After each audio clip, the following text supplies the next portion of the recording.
I got a kid who wants someone who speaks Russian. You know, Jimmy, the girls and I have been talking, and if your cousin doesn't start showing us some respect...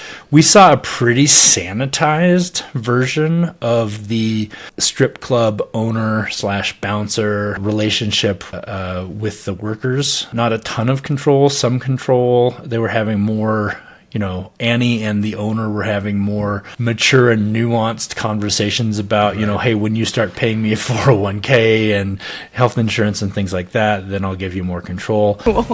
We just gave you New Year's. Oh, Jesus Christ. Jimmy, once you give me health insurance, workers' comp, and a fucking 401k, then you can tell me when I work and not work.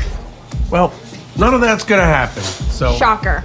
Bye. That actually sounds like it's probably a healthier relationship than some of the relationships between sex workers and their managers, or, you know, prostitutes and pimps, to use colloquial language, with a lot of control and violence and things like that. So it runs the gamut.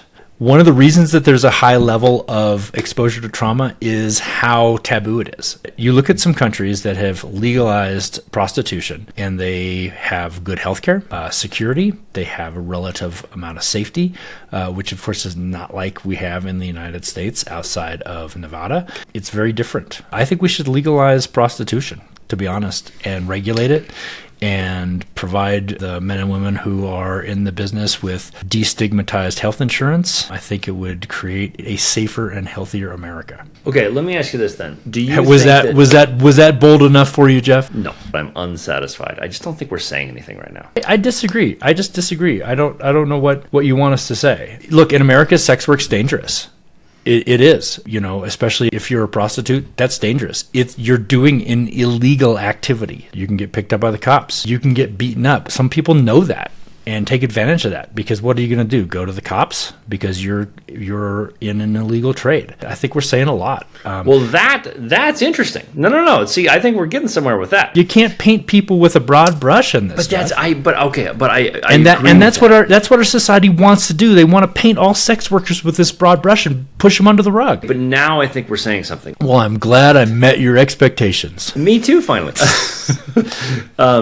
You and I both, I think, agree that sex work should be decriminalized. And what are the reasons for that? Like, what are your reasons for wanting to decriminalize it? And I think that you've just said it.